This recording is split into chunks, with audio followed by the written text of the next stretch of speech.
Ham radio in Canada isn't just about wires and radios, it's about freedom, adventure, having backup when everything else fails. Whether you're into off roading, camping, experimenting, or preparing for emergencies, a ham radio license opens the door to a whole world of possibilities.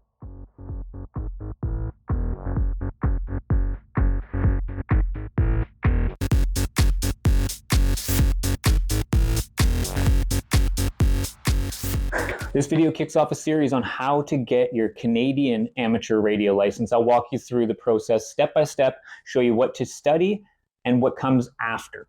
By the end, you'll be ready to write your exam and join a community that stretches across Canada and the globe. There are 3 license levels within amateur radio in Canada. First, the basic lets you use your VHF, UHF, common for beginners.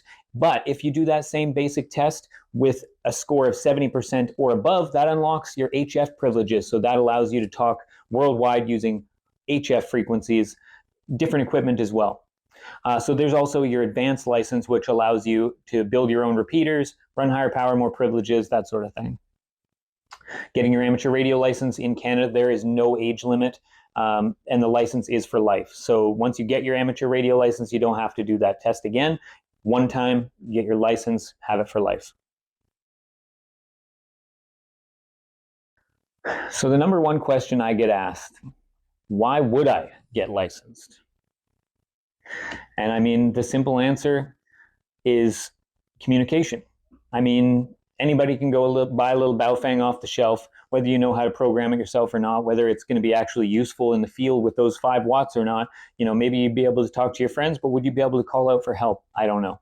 So the reason I tell people to get licensed, off-grid communication. So you can, once you're in the amateur radio community, you really get a sense of the different types of radios, how they work, how repeater systems work, and how to utilize these systems in any sort of situation. So off-grid communication, staying in touch beyond cell service, with APRS tracking, that sort of thing, as well as VHF, UHF, like I said, using those repeaters and being able to get out when you don't have cell phone reception. So that goes along with emergency preparedness too. In town, your power goes out, your Wi-Fi phone or whatever it is today doesn't work, your cell phone network goes down because it gets overloaded.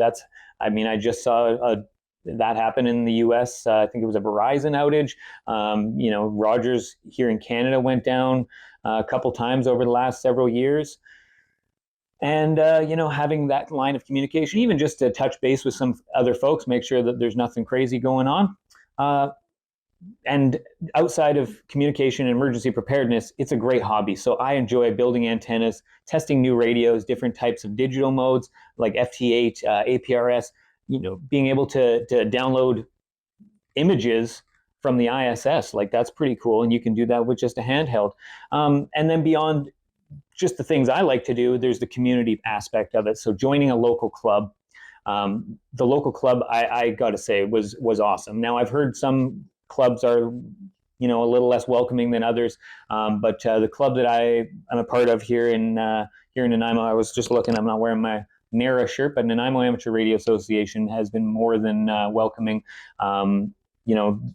If you're trying to get into radio, people will guide you into what type of devices you should be looking at. Even getting, like, some of the Elmers give you the radios because they got so many radios. As you can see, my collection's been growing, but as you get older, you just don't use these radios as much. You find them sitting around, give them to the young hams, get them interested in the hobby, they carry it on a little bit further. So, and along with those clubs, there comes the nets. There's coffee clatches where these guys meet up, talk radios. There is nets where, talk radios on the radio. There's contests, different types of field day, and all sorts of different events where you quite literally are meeting on air. And then meetups, field day and that sort of thing, where people meet up in person to do amateur radio activities, parks on the air, summits on the air, different activities like that. And then also there's the global reach aspect of it, communicating with people outside of your country, collecting QSL cards, trying satellite communications, stations worldwide. I've talked to stations in South America, Asia, all over North America, of course, and it's fantastic. Collecting QSL cards is pretty fun. I have a whole binder full of cards from different places that I've communicated with, and it has been an absolute pleasure. All right, some of the myths that are around getting your amateur radio license. One of the big ones is that you need to learn Morse code. In reality, is Morse code is completely optional. It has been not required since the early 2000s. It's a great thing to learn. There's a couple of younger hams that are, 10, 11, 12 years old in our ham radio group that are actually learning Morse code right now. There's apps that you can get to learn Morse code, but if you don't want to learn Morse code, you absolutely do not have to. You could get your basic license and just use VHF, UHF. You could dabble in HF. You could then start doing CW or Morse code down the road if you really wanted to. Another myth, it's just for old guys in basements. Quite frankly, I've never been in anybody else's basement, but I imagine there are some pretty cool setups in basements and some big towers attached to the basements. However, the reality is, off-roaders, hiking, prepping, experimenting in, schools and that sort of thing. Those are the types of ham radio projects and experiences that most people are into. So one of the most popular things I've mentioned a couple of times already, Parks on the Air. It's on HF. It is really hard some very big weekends to find, an available space in the frequencies. There is just so many people participating in Parks on the Air that it's chopped side to side. Every kilohertz that you go over, it seems like there's another person operating Parks on the Air, doing summits on the air, or maybe even some contest. So the reality is, getting outside, getting into parks.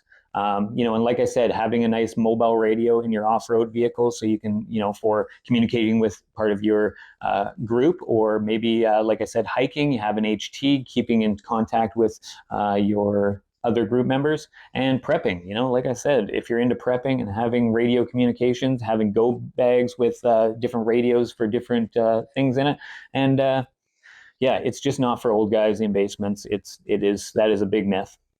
The third myth, it's too expensive. And quite frankly, it can be as much as you want to spend. You can spend to the moon, or you can spend as little as, 30, 40 bucks on just a little Baofeng. This was not this exact one, but this was my first radio, Baofeng UV5R. You're probably already familiar with it, but you can get these things on AliExpress or Temu for 30 bucks, and get it and program it with a USB cable, and you're off to the races. Done lots of videos on programming these Baofengs, so make sure you have a look back if you do already have one of those things and you're trying to figure out how to program it.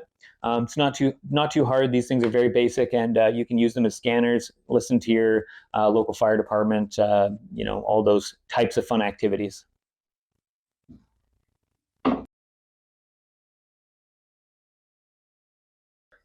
Amateur radio isn't just talking.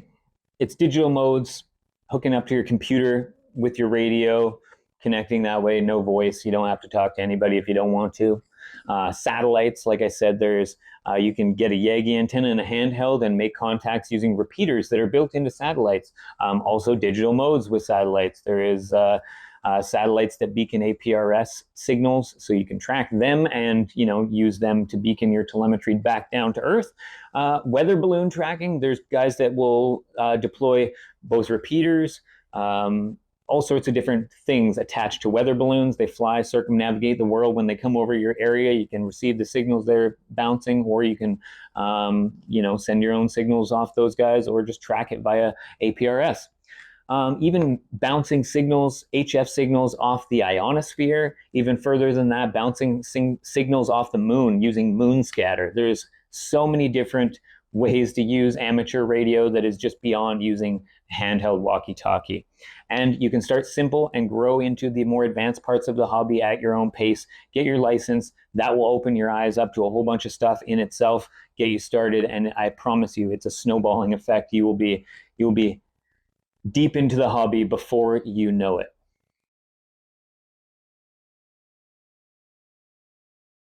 So that's why ham radio is practical. It's fun. It's one of the most useful hobbies you can pick up in Canada, I feel like.